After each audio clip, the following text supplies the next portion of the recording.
In this video, we're going to show you how to install the inner tie rod end on your Volvo XC90 located on the steering rack. Using a 19mm socket, we're going to loosen and remove our lug nuts.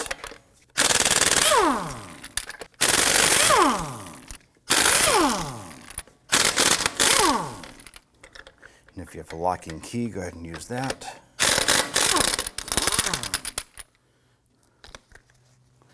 Let's go ahead and remove your wheel.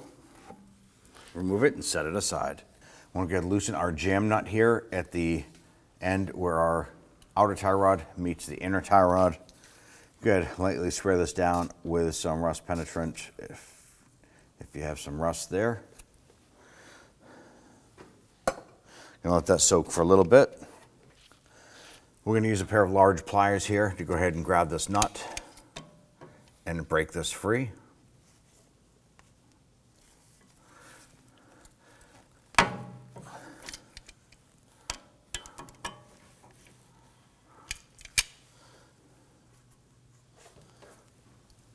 Now this is also a 21mm, so if you have a 21mm wrench, you can loosen that.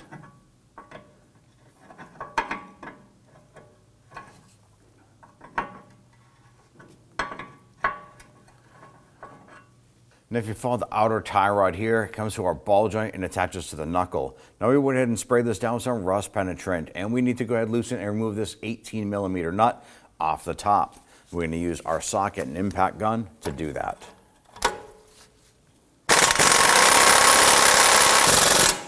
We're loosening and tightening this here to get that to remove or to loosen up.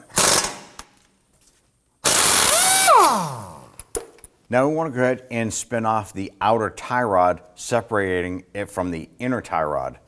Now we're going to rotate this left, and we need to count the revolutions it takes to remove this.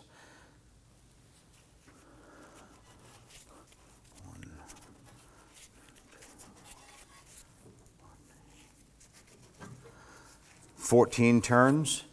I'm going to go ahead and take my crayon, and I'm just going to simply write 14 here. That's going to help remind me. And this is going to set us up with a preliminary alignment. Anytime you alter any steering component, you do have to have the vehicle aligned afterwards, but this will give us a good baseline. Let's go ahead and spin off the jam nut.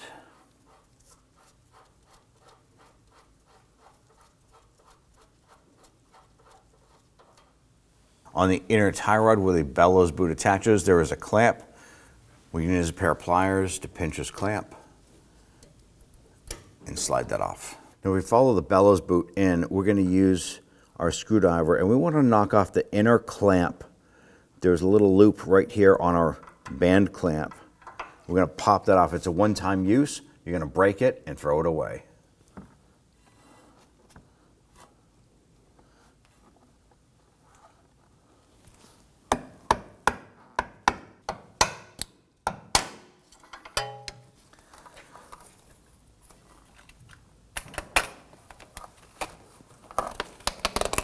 With that inner clamp gone, we'll now want to grab the bellows boot itself, and we're going to pull it straight back and off of the inner tie rod here.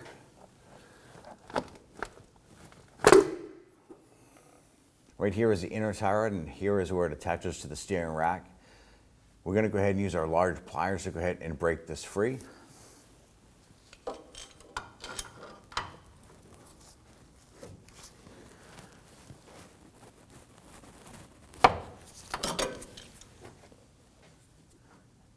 And then we can go ahead and unthread that.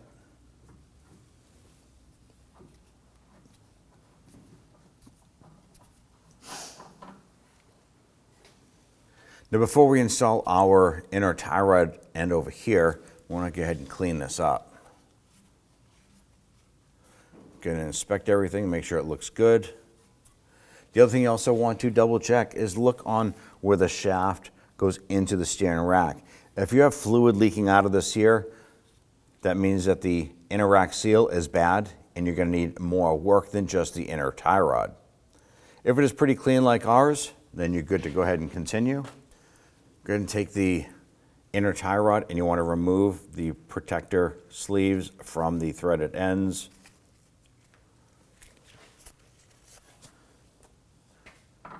line that up and thread that on. Seat that all the way down, then use your pliers to go ahead and tighten it.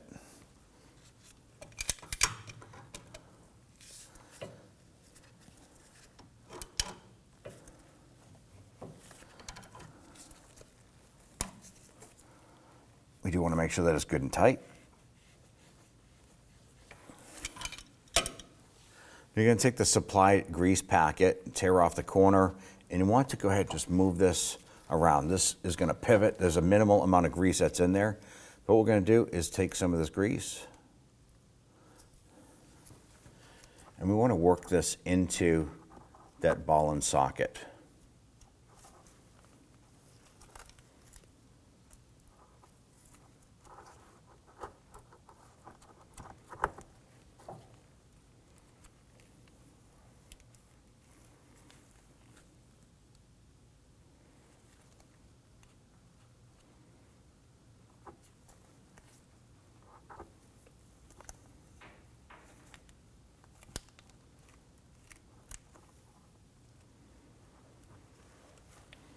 Could work that around.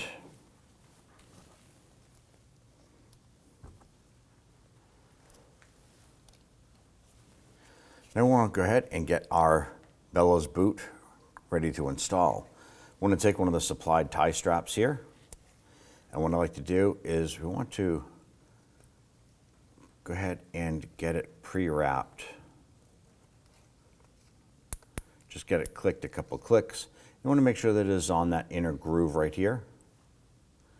Then we're going to slide this over and go ahead and push that down. Now, for any reason, if you can't get this here far enough down where we can get the inner portion of the bellows boot on, you can simply go ahead, go to the other wheel, grab it, and we're going to pull that and rotate that rack inward.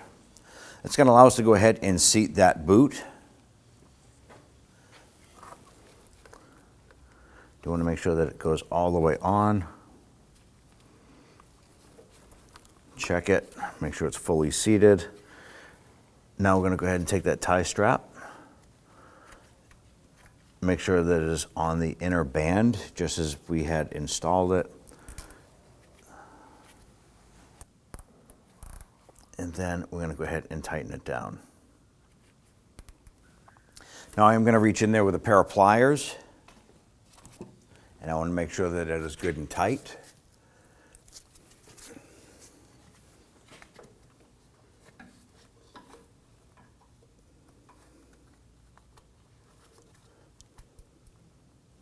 Cinch that on there good. And I'm going to go in with a pair of cutters, follow up by nipping off the tail end of it.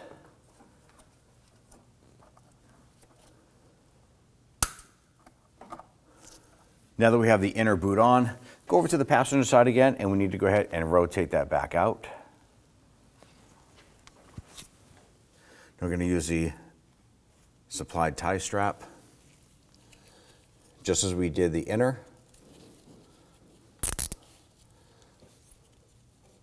Go ahead and get it on the outer rib here. Snug that down. Use a pair of cutters, nip off the end. Put some anti-seize compound on the inner tie rod. Get that jam nut started, and go ahead and spin that on.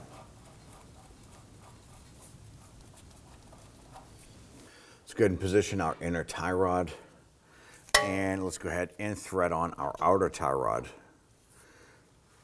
It's 14 full revolutions. There's 1, 2, 13. All right, we're at our 14. Just going to run that jam nut down here. Just butt it up against it. Let's get to remove the nut. I'm going to put some anti-seize compound on the threads here. Got to line this up.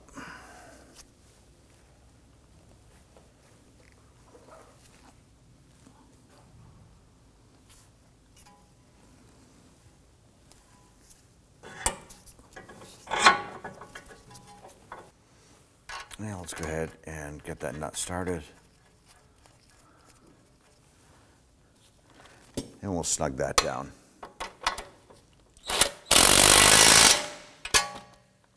Let's go ahead and torque down this nut to 73 foot-pounds.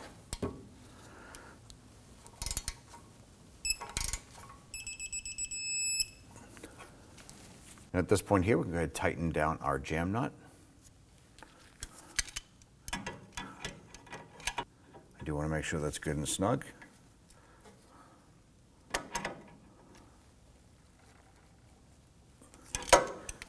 Now what I'm going to do is I want to go ahead and level out this ball joint. We don't want to keep it at this kinked position. I'm going to grab a pair of pliers, simply grab right here and rotate this here. We want it to be more of a level plane. Now if you need to, you can go ahead and repeat this process for the passenger side. Don't forget, anytime you alter any steering component, you do need to have it professionally aligned afterwards. Go ahead and grab your wheel. Get that lined up.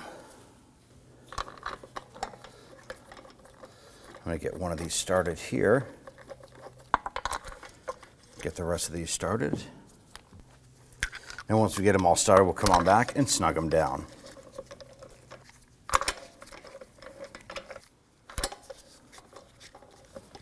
All right, let's go ahead and snug these down gently.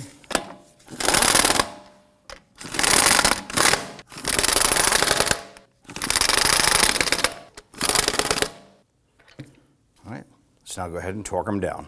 Let's now go ahead and torque down our lug nuts to 103 foot-pounds. When doing this here, it's best to do it in a crisscross or a star pattern.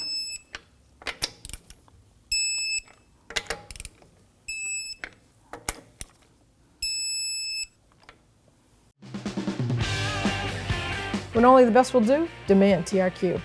The only company that lets you view before you do. TRQ is committed to offering the highest quality aftermarket auto parts that are engineered for peace of mind. Thanks for using and viewing with TRQ.